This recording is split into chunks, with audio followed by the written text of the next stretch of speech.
Well, amongst the beautifully coloured houses in the dry summer heat. But it wasn't long before my elderly but tireless Swiss companions were taking me back to life in the fast lane and a tango show. Sensuality, passion, but also discipline in tango. If you put a foot wrong, you can cause yourself a serious injury. The next morning, I got a chance to try it for myself. This is the hotel where we're staying in Buenos Aires, the Plaza, the oldest hotel, in fact, in the city. And I've bumped into Oscar. He's the doorman here, but he's not only the doorman, this is his daytime job. You're also a dancer, yes? Yeah. What sort of dancing? That's true. I'm dancing tango. Can you show me how to tango? Yeah, absolutely. Okay, come on. Do you dance? Well, I don't know. I'm going to find out. Okay. It is.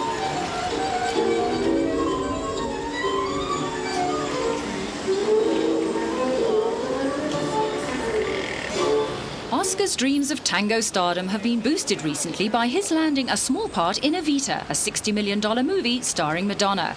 At the time, they were shooting under director Alan Parker on location in Buenos Aires. I thought I'd stumbled on another demonstration, but in fact, it was just Madonna fans outside her hotel. The name of Madonna evokes almost religious hysteria in Buenos Aires at the moment, and since her arrival, both she and her hotel have been besieged by fans and paparazzi. Local opinion seems to be divided as to whether she is fit for the role of Evita. I think is that Madonna is not exactly the right type, and that's what people feel in Argentina. I love her. I love her as a singer and as an actress too. Evita here is not just a person; it's a feeling. Yeah, everybody feels that Evita still lives, but that's why I say that Madonna is not the right person to do this film. Who would you like to see as... Nobody. No one. No. Whether they view Evita as a saint or a devil, many politicians and public figures have united in denouncing the film. There have even been rumours of threats on Madonna's life. And the very afternoon that we were in town, she gave a press conference to try and win the Argentinians over. Well, I think that Evita was a remarkable woman, and I have an enormous amount of respect and admiration for her. Do you think this might be the perfect opportunity for you to open up a new outlook, for a new Madonna to be born with this new character? Yes. The main question ultimately is whether or not it's going to be a good movie, and for that we'll just have to wait. I couldn't hang around. Anyway, next morning I was off to Fiji, and after all that excitement, no wonder I was tired.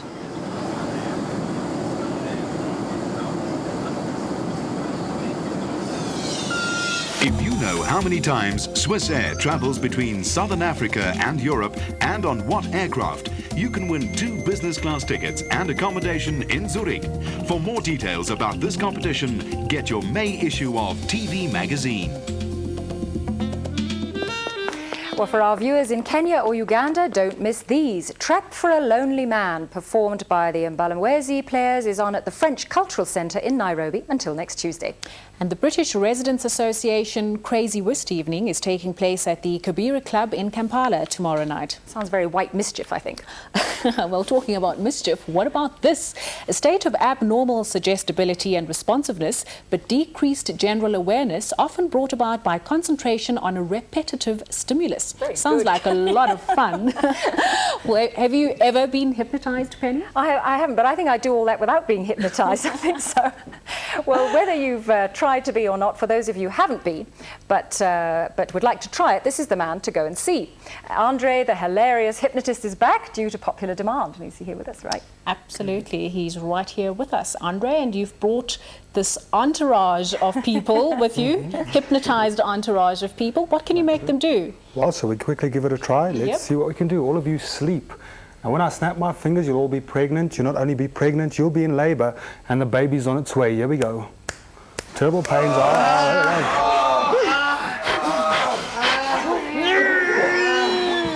Sleep, sleep, nice and deep asleep again, sleep. Now when I snap my fingers this time around, you'll all be doing ballet. You're also very good at this. Open your eyes so you can see where you're dancing. You're doing ballet. Here we go, up and down. You're doing ballet, up and down and round and round and up and down. Oh my goodness. freeze, great, wide awake, wake up, right back to the chairs. There we go. Oh my goodness. Now, Warren here, who is right in front of me, is our production assistant, and the rest of the crew is from Multi-Choice. What did you go through, Warren? I mean, what happened there? Well, Kanye, he makes you feel like you actually want to do it for him. And he suggests something to you, and it's actually a feeling of almost euphoria. Now, what if I suggest that he does something? Will he respond to that? We can transfer the suggestion. I'll quickly show you sleep. Warren, when I snap my fingers, wake up. If Kanye says sleep, you will go deep and sound asleep again. Wakey, wakey. Sleep, Warren? Oh, there we go. Well. Try that with your baby at home, Kanye. I wish well, then I'd have 10 babies if I could do that. But now, why do people come up onto the stage to do stupid things or do funny things when they actually don't know what they're doing anyway? What's the point? They have a lot of fun. They get recognition. It's a great time up on stage, and some do actually remember. As a matter of fact, the more they volunteer, the more likely they are to remember. But to them, mainly, it's a lot of fun. Have you ever been hypnotised? I've been hypnotised a few times as well, yeah. So you know what it feels like? Right, I can't remember a thing. We'll be back with you after the break, Andre, when you'll have a chance to call in and talk to Andre on 886 3314 after the break.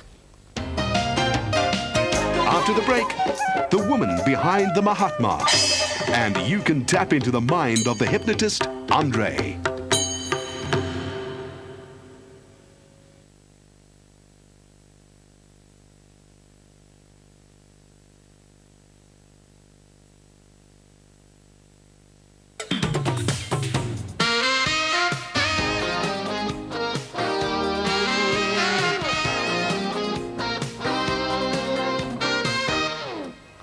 Well, we're back with Andre, and you can call and talk to him at 886 3314. Now, Andre, let's clarify something here. These people have not been paid by you. They work for us. I mean, Maureen is one of our production assistants, and the rest are from Multi-Choice. That's so correct. They're not pretending? They're not pretending. They really are hypnotized. As a matter of fact, I've met them beforehand, but it is the only meeting that I've had with them as such. But is there a point where you actually discover that people are pretending? I mean, have you had a situation where you found out that someone was actually pretending? Sometimes you'd find some people will come up on stage and they would volunteer for the attention, but they manage to remove themselves irrespective. The audience has a very rude way with them. They obviously stand out as being fake, and we remove them immediately. Now, before the audiences and people and that kind of thing, where were you? Where did this all start? Well, I had my interest developed from the late Max Colley. I saw his shows, I absolutely adored them, and I slowly started performing. And I started doing the odd shows, originally only magic, and via that I got into the hypnotic market, started performing full-time, and that's what I do now. Right. Now, you say that you do, or you try to do a hypnotic course every year. What happens during a lecture? I mean, how does one actually study hypnotism? Hypnotism develops every year. There's a lot of new techniques which we get taught, a lot of new approaches to hypnosis, especially within the medical field. When you go for a course as such, you train as in normal studies, you also write the exams, but you also do a practice hypnotic session. You get to hypnotize the other students. And then, of course, due to that, you get rated. Also fluency of speech, direct suggestion, all of those get tested. Okay. Well, we're going to our first caller now, Gareth from Buccleuch. Your question, please. Yeah, hi, Andre. I'm just trying to find out, what interest did you have in before starting out your hypnotizing? I mean, what interest did you get to bring you on to the job you've got now? Well, as I said, I saw Max Colley perform, and he totally got to me. I thought he was incredible. And subsequently, I got right into the hypnotic market. Before that, I was very interested in psychology. I did look into psychology and I also studied a few years. But the hypnotic process was the one that fascinated me. Oh, thanks, sir. Well, our next caller is Luri from Cape Town. Your question for Andre, please. Hello, Andre. I wanted to find out, do you perhaps perform privately for individual schools or we do in your organization? We do predominantly shows in theatres. There are a number of hypnotists that tour around elsewhere. I try and keep within the theatre. That's the easiest way to reach my target market. That's the only way a person can actually bring across the value of hypnosis and tell the people how valuable it really is. So unfortunately I don't. If it's a private medical session, I would go to a hypnotherapist, or I would suggest go see a hypnotherapist as such. Before we take our next caller, are there any dangers in this kind of thing, Andre? Hypnotism's not dangerous. In folklore, in the public's mind, a lot of dangers have started being created. One of the biggest fears are the one of not waking up. That's a very popular one. There are not really any dangers. An inexperienced hypnotist could leave a suggestion, and that could lead to further problems. But with proper training, no, there's no dangers. Now, I read somewhere that 2 robbers in Pakistan actually hypnotized a jeweler before robbing him. Now, how did that happen? This is a strange one. Also, once again, I think there's a lot more involved to that story. You have to be willing to be hypnotized. You have to physically sit down and be prepared to do that. Now, if this guy can rob people without doing that, then I should go have lessons with him, because then he's very good. Yeah? Well, let's hear if Jane from Johannesburg would like to have some lessons with you. Jane, your question for Andre, please. Jane, your question, please. James. Well, all right. I think we have Helen from Boksburg. Your question, please. Hi, Andre. How effective is hypnosis if, say, for instance, a woman likes spending money and she wants to perhaps cut down on something like that, or for eating, or that kind of thing? All right, you've got the same problem as me. Hypnotism is very effective, but it has to be seen as a tool. It's not a miracle cure. It's not a cure-all. It's a tool. It's used as an aid, and it can help tremendously. But don't see it as a miracle cure. That's very, very important. Would you be able to hypnotize people over the phone? A person can hypnotize. As a matter of fact, in the old days, the hypnotists used to do that as part of their publicity stunts. If you're in America, let's say, and you have a really tremendous problem, you've been hypnotized, you could phone the hypnotist and ask him to hypnotize you via the phone. There has to be a second person just to monitor the call, make sure you don't drop the phone, for instance, and it can be done that way.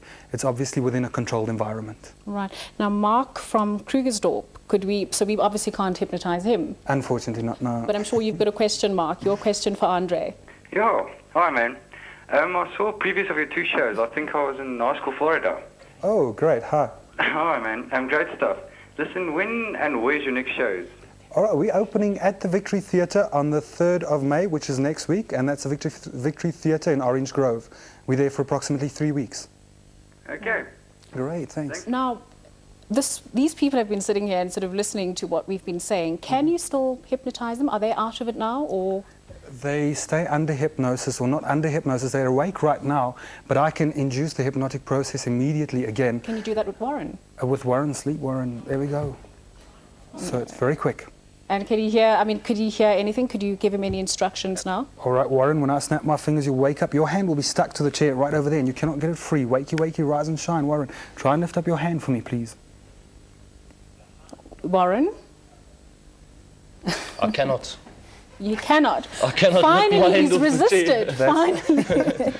But there's been a lot of talk about it being unbiblical, New Age, especially by Christians. Others have dismissed it as utter nonsense. How would you describe it?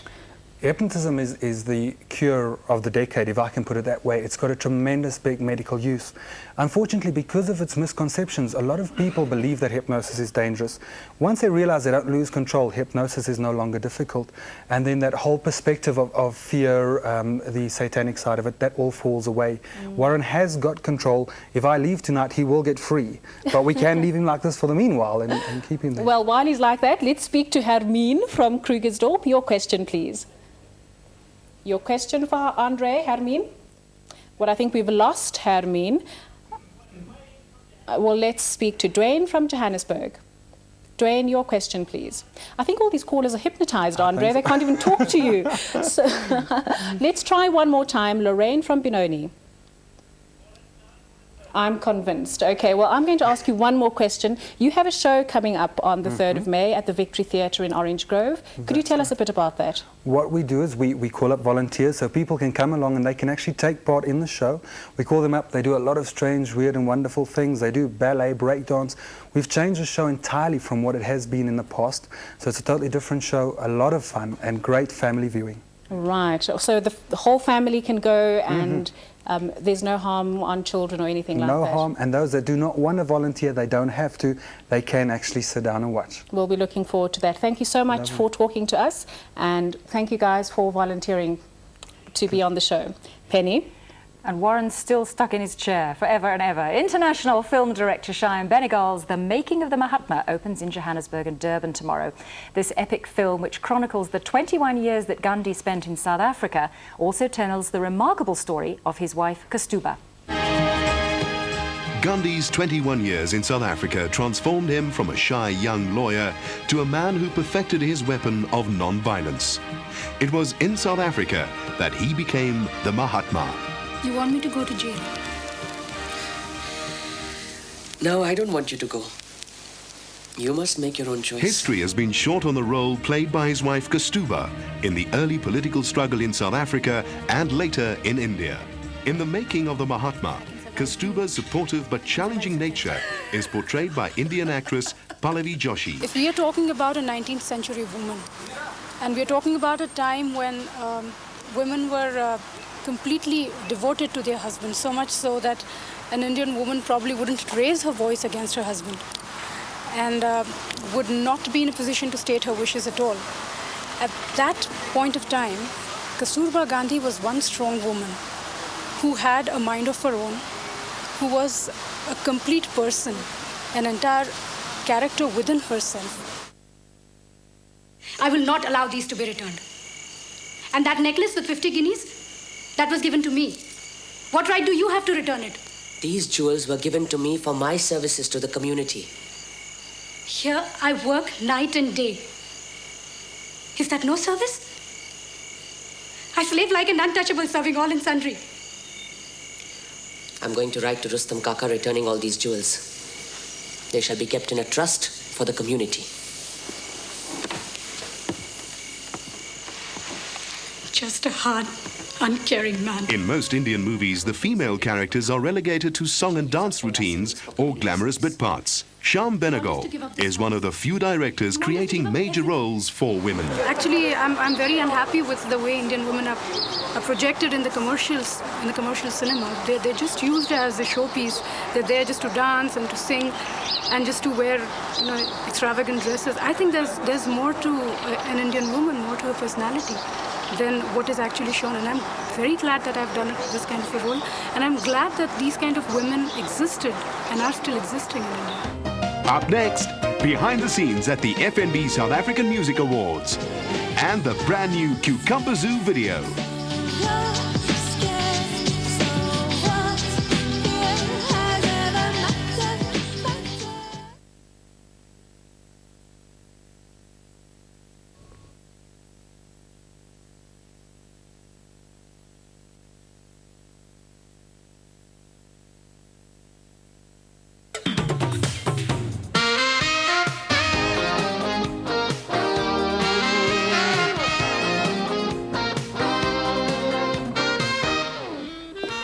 If you don't already have your tickets, don't forget that Shaggy's Bombastic Tour starts on Monday, and we'll be talking to him on next week's show. Towards the end of March in the Mother City, one may be forgiven for having thought that one had stumbled onto the set of Priscilla, Queen of the Desert, the Rocky Horror Picture Show, or the making of a Queen video. La Cajo Fall meets Table Mountain. In scenes reminiscent of the Rio Carnival, the Cape Town suburb of Observatory came alive, or should that be came out of the closet? The 23rd of March saw Cape Town's first ever gay march, and it took place in Observatory. Observatory, affectionately known as OBS, is about 4 kilometers from the city centre and is sandwiched between two huge hospitals, Groote and the mental institution of Valkenburg. There are copious numbers of welfare and helping organisations in Observatory, and so if you have an emotional, physical, or for that matter an ideological problem, head for OBS. Quite a mix of inhabitants here, from the weird and wonderful through to university lecturers and students, and from vagrant to professional. Street parties are the order of the day, and it's renowned as the home, to coin the politically correct phrase, for alternate sexual practitioners. Observatory, Cape Town, a fabulous little suburb where there is a large content of gay and lesbian people. I could safely say that 50 to 70% of the residents in Observatory are gay, lesbian, or bisexual. Take the most outrageous fancy dress ball in decades that was recently held in the Cape. Where else? At the River Club in OBS.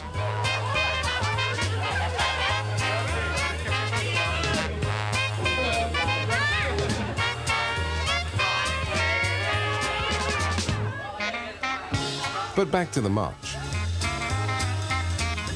A couple of thousand people turned up for the carnival event, and curious onlookers were left with some pretty difficult guesswork. Others, it seemed, reeled from culture shock. But why such a march? March 1996. An opportunity for the gays, lesbians and their straight friends to come out into the open and celebrate their sexual diversities, as well as the new constitution of South Africa, where gay and lesbian people can no longer be sexually discriminated against.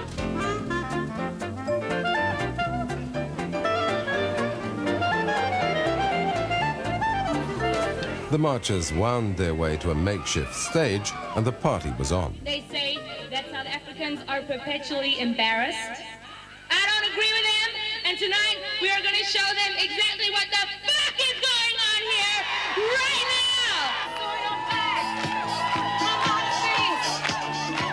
now! No Dior models, these, but neither is this Tim Curry. However, if we are going to pretend, let's pretend. I'm not much of a man. Shall be done. It don't matter to compare. Petit mon petit, de te dire ma joie. Where the streetwise earth leads the tide to rise in us. In the narrow white line upon mon cœur, Jezebel.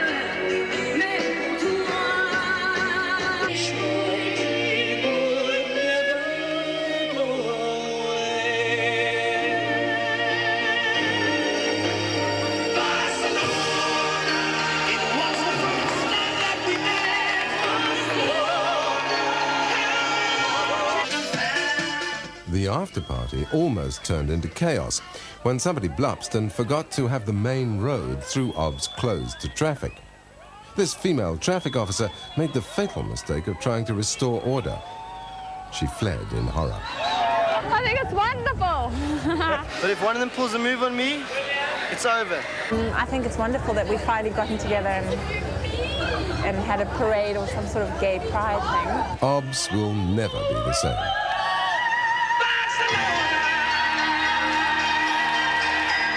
Gosh, talk about showing your true colours.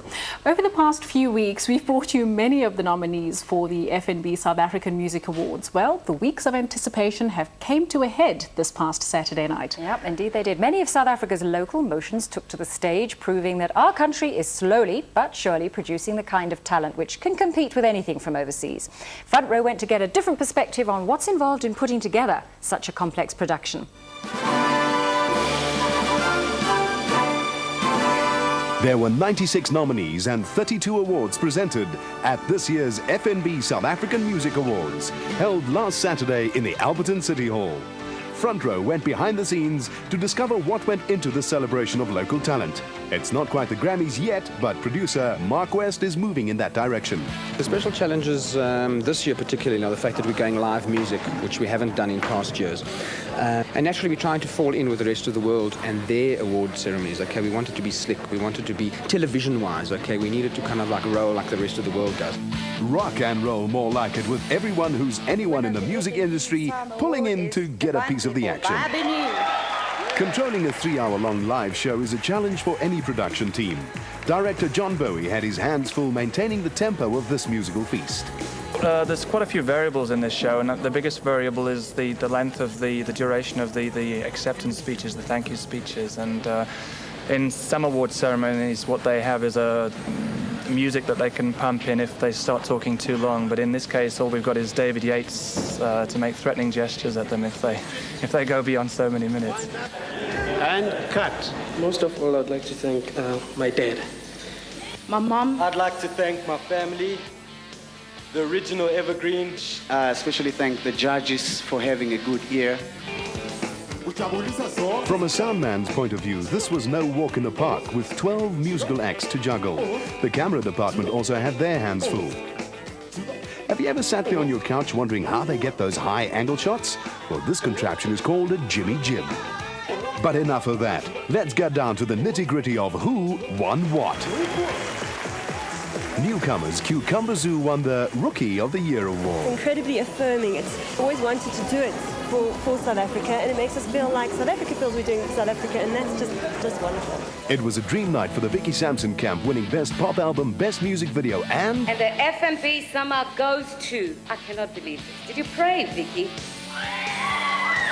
This goes to Vicky Simpson.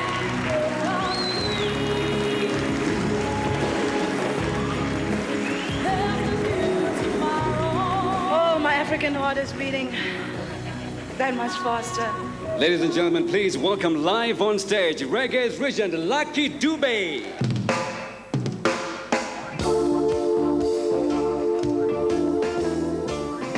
our very own master of reggae was feeling Ari. That's Rasta for Groovy Man. Besides performing, he made 2 additional trips to the stage. I mean, it helps me quite a lot, and you know, it helps me to like think properly again and work hard, you know. And in the best-selling album, there are no nominees. That's because this award is decided by your wallet. First of all, I'd really like to thank God, because for me to receive a music award is definitely a miracle. This I will never forget in my life. It's the first time, and it's definitely the last. That's why I'm going to remember it so long. For the first time tonight, I am in the front row, and I'm not backseat driving, eh? Next week on Front Row, Penny links up with Mr. Bombastic. We turn on the heat with the latest Red Hot Chili Peppers video. And Kanye gets to know the real Jean-Claude Van Damme. I'm not a karate champion, I'm just a normal guy. A couple of weeks ago, a Front Row team went to meet Cucumber Zoo at the airport on their return from a successful trip to New York, where they'd just signed a deal with Arista Records. And proving that they're well worth the contract, as you've just seen in the Sama Awards item, they danced off with the award for Best New Artist Group on Saturday night.